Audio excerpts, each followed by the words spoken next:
200 level classes. Here we're covering 4 key topics. The first topic is wave propagation in linear isotropic elastic media. Notion of linear elasticity will be clearer as we move through the lectures. The basic description of seismic data acquisition is included in this topic. The second topic is about energy partition during the wave propagation. We will include a basic description of seismic data in these lectures of this topic. The third topic is a review of basic signal processing tools needed in geophysics studies. The fourth topic is about uniform wave field sampling, including the basic sampling criteria. We start this series of lectures by showing animations of wave propagation. Our objective for showing these animations is to first build your intuitions for the physical phenomena that allow us to understand the subsurface, and to find hydrocarbon trapped in the subsurface before we immerse into the details of the physics and mathematics of these phenomena.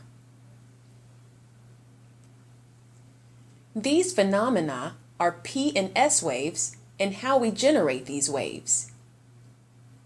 Reflection, transmission, refraction, which capture most information about the subsurface along with the diffractions. Free surface, which is associated with surface waves and multiple reverberations in the water column. These effects complicate the analysis of wave propagation responses. Anisotropy, which can provide us additional characterization of rock formations. Here is one of the key references used to develop this class.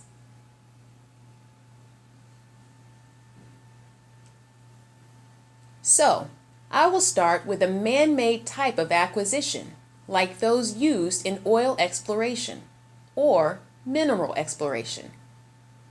For example, here in marine, we make an explosion in the water. This explosion generates waves, which propagate into the ground.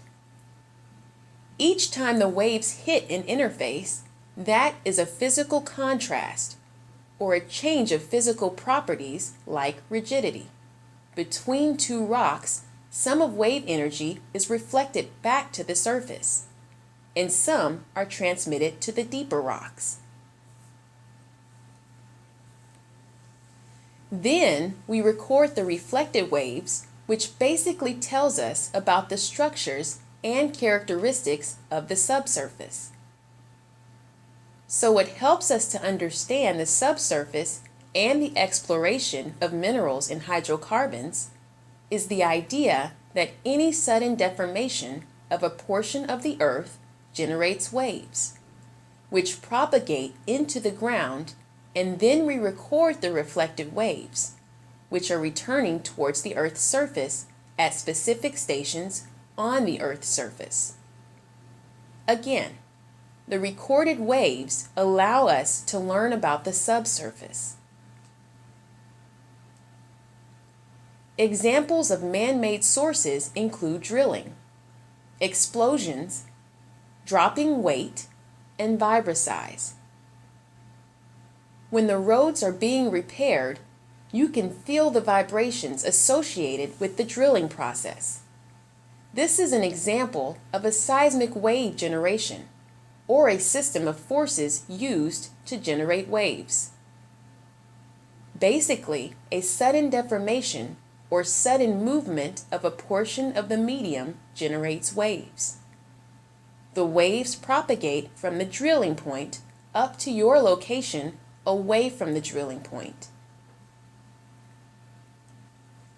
Waves are basically the ground motion resulting from deformation. Here is an example of how we vibrate the ground in places like the Middle East, where we are in the desert and there are a lot of hydrocarbons around. We have trucks that lower the plate on the ground and couple them to the ground. As we try to pull the plates, we also try to pull up the ground. That is how the vibrosized source works. This process causes the ground to vibrate and therefore generates waves. In the marine, we have a set of explosions here and there, which generate waves in the water. And those waves propagate in the ground and get recorded later on by a set of sensors being carried by the boat. What we have just described are two examples of seismic acquisitions. One is conducted on land or onshore, and the second example is carried out in marine or offshore. There are a lot of places on the earth where you cannot drag a boat and cannot take a big truck. We call transition zones places where you are not completely in the marine nor completely on land. We are going to come back to discuss all of this as we go through the classes. Let me turn to wave propagation. We start with an idealized example. Suppose that we have a medium, which has the same physical properties everywhere. We characterize this medium as homogeneous. We are going to make an explosion in the middle of the homogeneous medium, and the wave will start propagating. That is basically what you are seeing here. Let's watch. I'm capturing the wave propagation after 100 milliseconds. And as the time passes by, the medium will go back to what it was before. Ground motion will carry on, moving forward. Think about dropping a stone in a tank of water, an experiment you can do at home. So when this stone drops at the place of impact in the water, you have a sudden deformation. And as time passes by, that place of impact goes back to what it was before. This deformation keeps moving forward. Here we have 4 snapshots of the deformation. As you can see, these deformations are the same in all directions in the case of homogeneous media. What we did in this picture is captured 3 snapshots of these deformations, and we're showing only 1/2 of these snapshots because of the symmetries.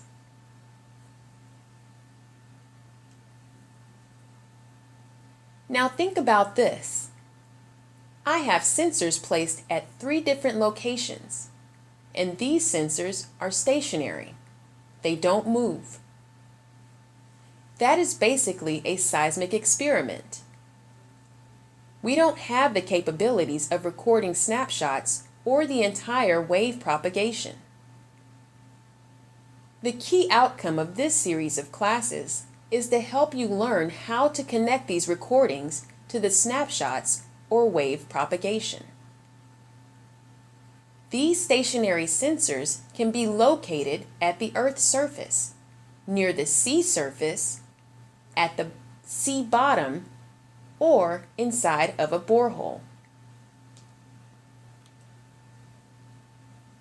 So, I have 3 sensors. As the wave propagates, I record data. That's what we call seismic data. Look at the sensor R1. After 200 milliseconds, the sensor R1 has captured signal. The other sensors have no signal. After 250 milliseconds, sensor R2 has captured signal, and sensor R3 will capture the signal later. Basically, sensors allow us to capture the information about the wave propagation, but in different forms. So we have access to seismic data. And what these data are actually showing us is the way the waves propagate in the ground. Let's look at some complex cases. Suppose that I make an explosion in the water. I have a multiple layer medium. Let's watch these wave propagations. So basically, we are not seeing this wave propagation in the real world. We are seeing through stationary sensors near the surface in the form of seismic data. Based on sensor recordings, we have an idea of what happens to this wave propagation, because nothing from this wave propagation is lost.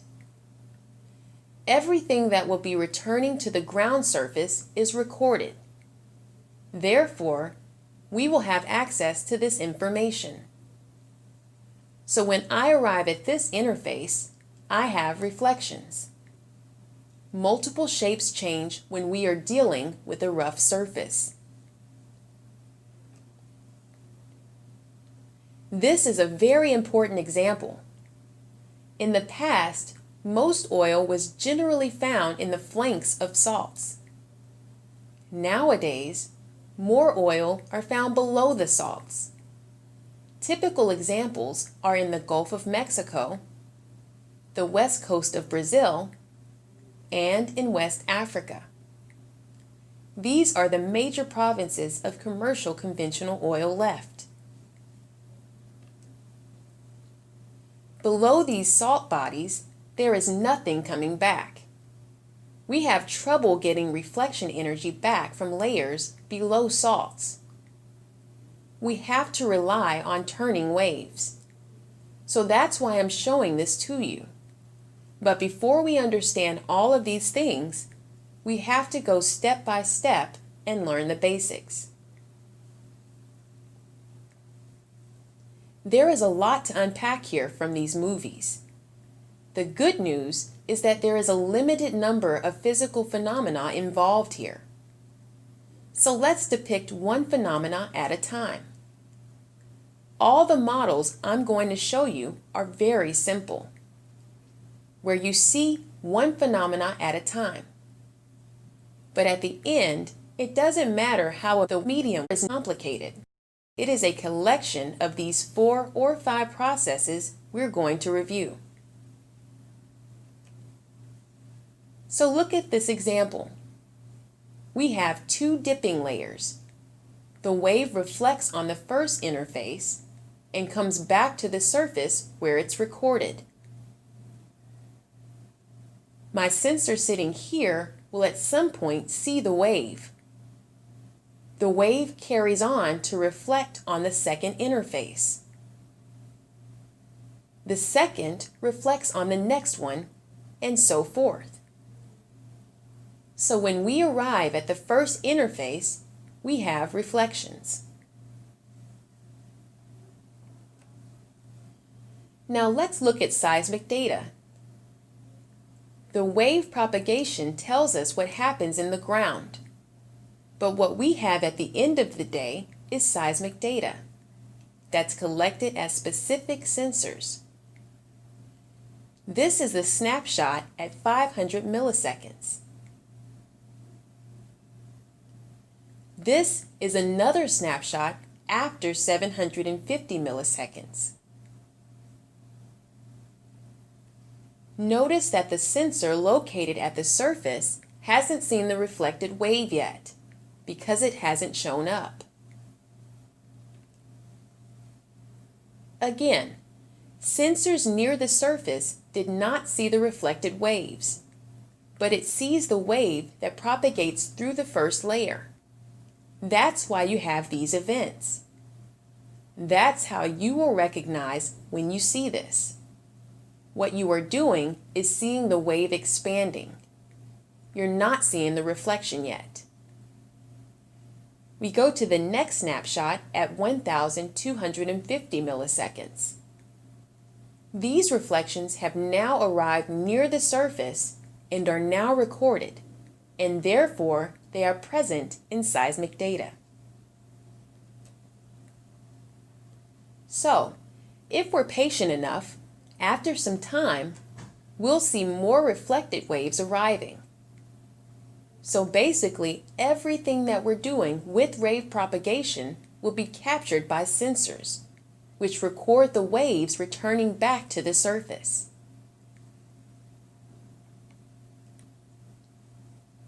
We have now linked wave propagation to seismic data. We are now going to step by step introduce a couple of phenomena here. What I'm going to focus on will help you understand the notion of P and S waves, the notion of reflection and transmissions, refractions, the notion of free surface, diffraction, and anisotropy.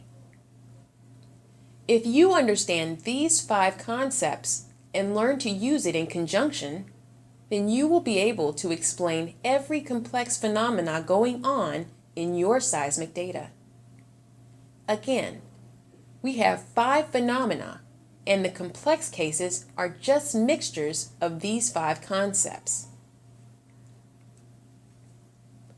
We're starting here by making an explosion in the water. You can see the wave propagating. This one is showing us that when we're in the water and make our explosions, we only see one wave, which is P wave. Let's watch the next example, and we'll come back.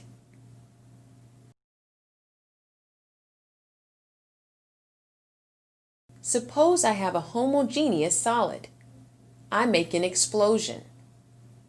I'm only seeing one wave, the P wave. Let's watch.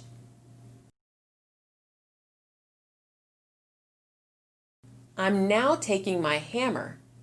I'm kicking in this direction, and I'm making a horizontal force. For the same medium, I'm seeing 2 waves show up. These 2 waves are called P and S waves. The first wave to show up is the P wave, and the wave running behind is the S wave. Let's watch. The first thing we have to ask ourselves here is why when I make an explosion, there's only one wave, and when I push or shake my hammer horizontally, I have 2 waves. There are 2 things happening here. One is that I produce a source which changes the shape of the medium, and the other does not. Let's watch.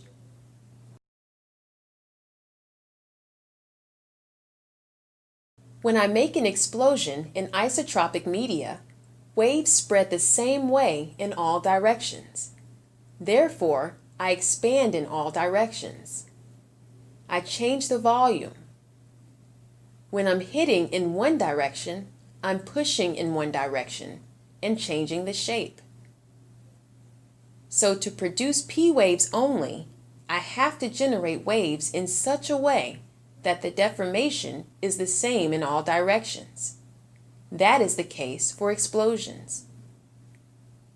If I generate a wave with deformation in one direction, I'm generating a P and S wave because I'm changing volume and shape.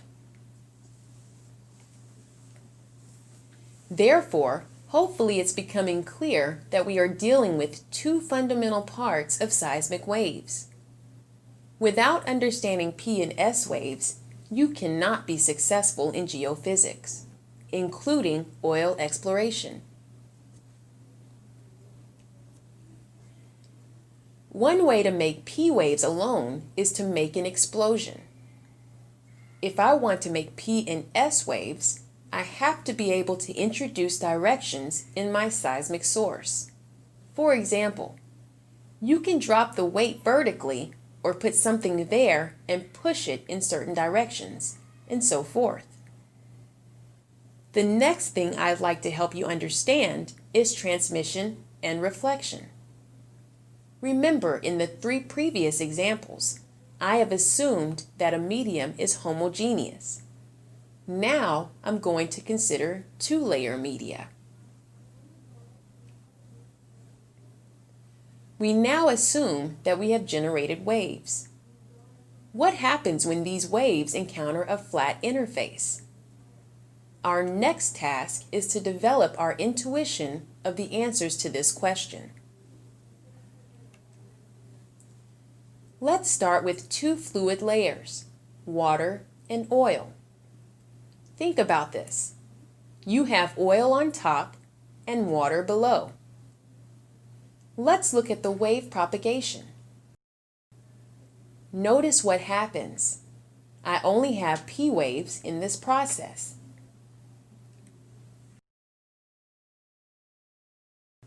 When the waves propagate and reach the interface between the 2 fluids, some reflect and some pass by.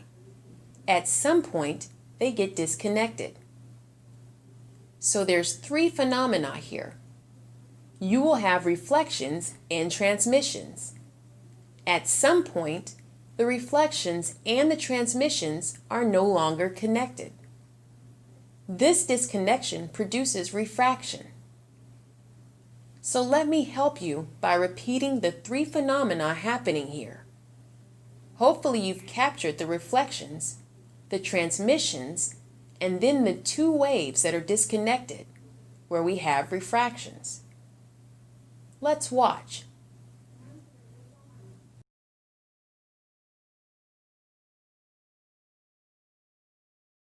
Let's look at another example here, where we have a fluid on top of a solid. In other words, think about this. We have an ocean, and what's below the sea surface? Look at what happens. In the ocean, I can only generate a P wave. And here below the sea surface, you see that there are 2 waves being generated. Basically, this is telling you that each time we hit a solid, even if we start with a P wave, 2 waves show up, a P and S wave. Again, you can see all of the phenomena we started introducing earlier. You have reflections, and the only thing new is that we now have 2 transmitted waves. One of the transmissions is P wave, and the other is S wave. But you also have at some point where a wave will get disconnected. Look at this carefully. You'll see that the P wave gets disconnected, and sometimes the S wave is still connected. So basically, this is another phenomena that we will try to explain in one of the following classes about energy partitions. Here's another example where we're looking at the wave propagation through a fluid and a solid. Look at this wave hanging here that we just discovered. We'll call it a head wave. In other words, what we have done is let the wave propagation carry on longer, so we can see what happens when the 2 waves get disconnected. Each incident wave creates its own refracted waves. Here is another example. Let's watch.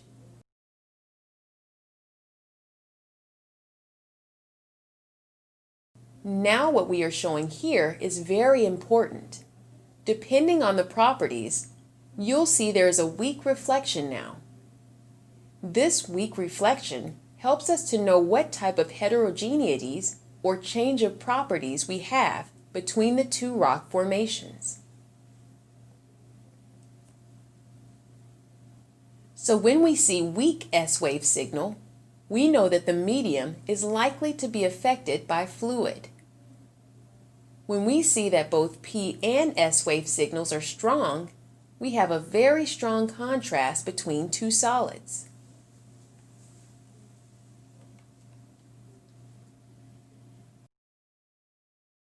This is another example now. where we generate waves with a horizontal force. Let's watch. We have generated both the P and S waves. Things get very complicated because of the reflection of P and S waves coming back from each wave type generated and transmitted. Now we will move to the free surfaces, which are air-water contact in marine and air-solid contact in land. We have two scenarios, just like we learned in the 100 level. We have the continental crust and the oceanic crust. So in the oceanic crust model, what we have is the air, the atmosphere, the ocean, and the solid earth. We'll start with this case. Look at the air-water interface. We don't have any refractions. There isn't one time where the wave comes up and the wave that's reflected gets disconnected. It always stays connected. So we don't have refraction at the free surface. We are going to connect refractions with surface waves. Therefore, we don't have any surface waves along the sea surface.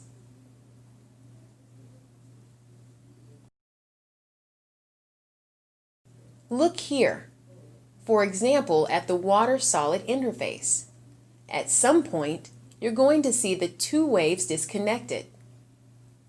Now the P wave has already disconnected with the other P wave, and if it stays longer, the S wave will also disconnect with the incident S waves.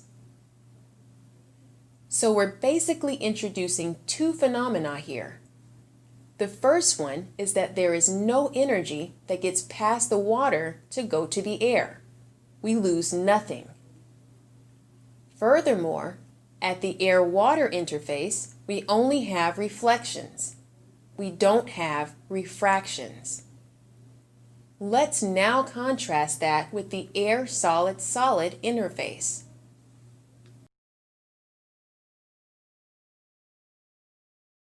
Think about the air-solid-solid as the continental crust. We're now at the surface. Suppose we generate a wave with an explosion source. At some point, number one, the surface will have P and S waves now returning, and then they'll get disconnected at some point. So we have refractions at this free surface. We have reflections. We also have P and S waves coming back.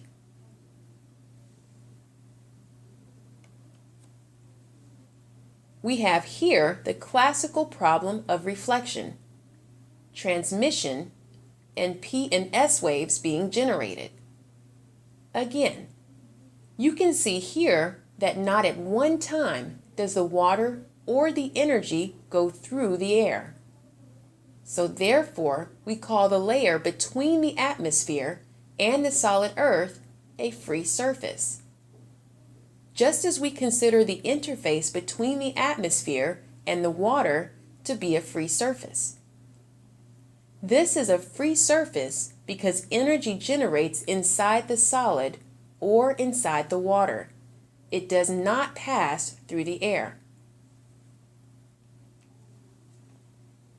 The free surface plays a very important role, especially when you analyze seismic data, because a lot of energy bounces back in the water column. This energy doesn't tell us anything new, for example, when looking for hydrocarbons. By the way, going further, the reason we used to have so many dry holes in the past, in other words, holes drilled which are very expensive with no oil coming back, is because the reflection in the water column were sometimes interpreted as something below the subsurface that contained oil, and turned out to be totally wrong. This is why it's a very important phenomenon to understand.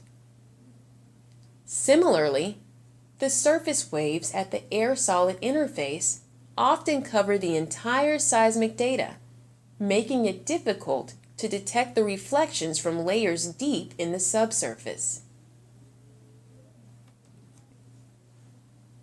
The interfaces that I have described to you so far are flat.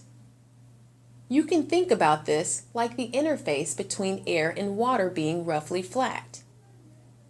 But if you go on land, the topography of land changes so much, you can go from the Himalayas to basically Houston, and the land goes up and down. So to say that the free surface of the air solid is flat is misleading. Here is an example where it isn't flat. You can see that the non-flatness of the free surface totally changes the shape of the wave propagation. And when that happens, it is called statics. Let's watch.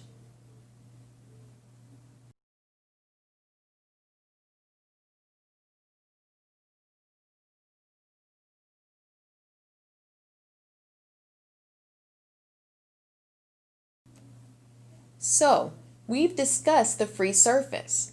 Now we have two things left, diffraction and anisotropy. Let's start with diffractions. Let's watch. Suppose that I have a subsurface where there are discontinuities. I don't have a long interface. I just have a place where things change.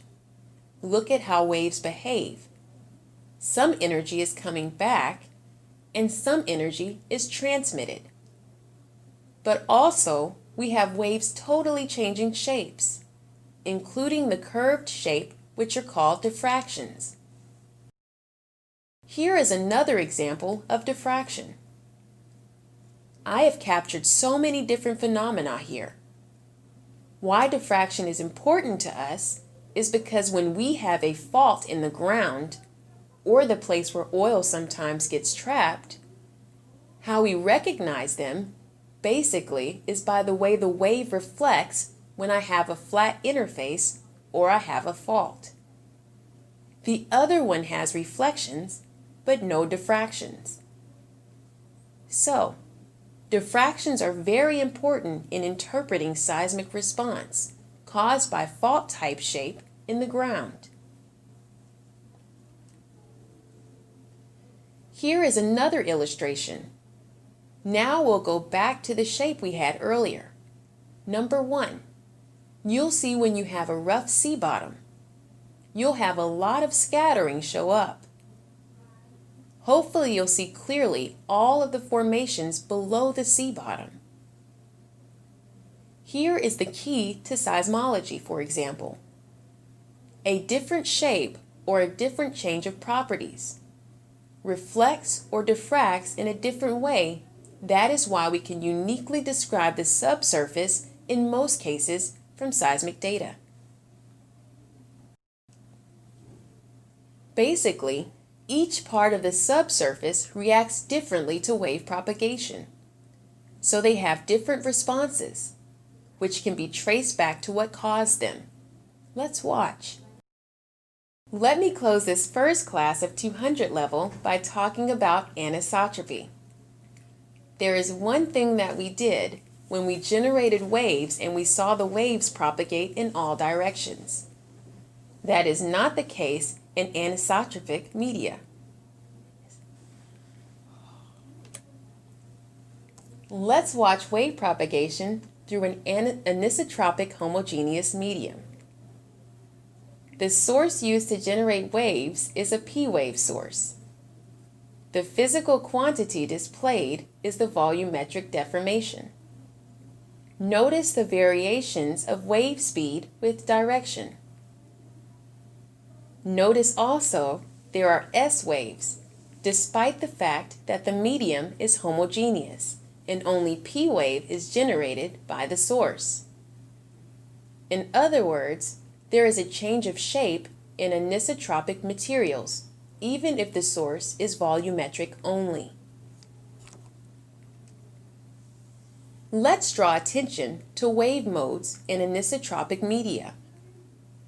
Basically, instead of P waves, SV waves, and SH waves, we will use the notion of QP waves, QSV waves, and QSH waves, with the Q indicating quasi. The term quasi is introduced here to emphasize differences between wave propagation in the isotropic media and wave propagation in the anisotropic media. For instance, the isotropic media wave modes are either parallel or perpendicular to the direction of propagation. In anisotropic media, this is not always the case. In general, wave polarizations are neither strictly parallel nor perpendicular to the direction of propagation. Let's now look at the wave propagation through the same anisotropic homogeneous medium, with the only difference being that we now are generating waves with the P and S wave source, instead of P waves alone. The objective is to clearly see the S waves are generated by the anisotropic media. Again, the physical quantity displayed is the volumetric deformation. Notice the variations of wave speed with direction. Notice how complex the shape of S waves are, despite the fact that the medium is homogeneous. A snapshot of wave propagation through anisotropic media. Again, the source used to generate waves is a P wave source. The star indicates the source position. The physical quantity displayed is the volumetric deformation. Only one octant of the snapshot is displayed here. Notice the variations of the arrival times with the direction of propagation, especially in the XZ and YZ planes. In the XY plane, the arrival times are invariant with direction. We are looking at a snapshot of the same wave propagation at a later time, so we can discuss on S waves. Although the arrival times are the same in this snapshot, there are huge variations in polarity and in amplitude of QS waves. Only one octant of the snapshot is displayed here. Notice the phenomena of triplication, that is the energy traveling in the same direction with more than one velocity.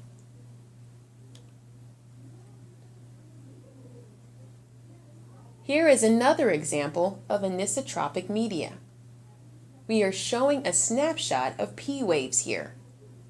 Notice the variations of the arrival times with the direction of propagation in all of the three planes.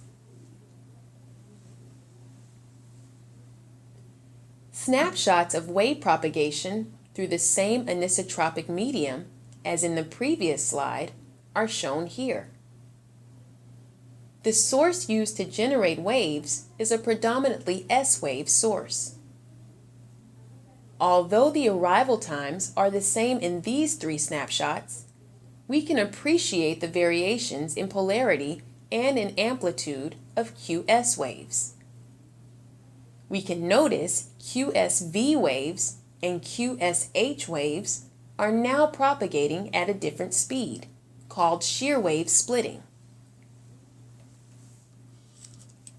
Notice also QS waves exhibits a singularity, that is, points at which the two QS waves interfere.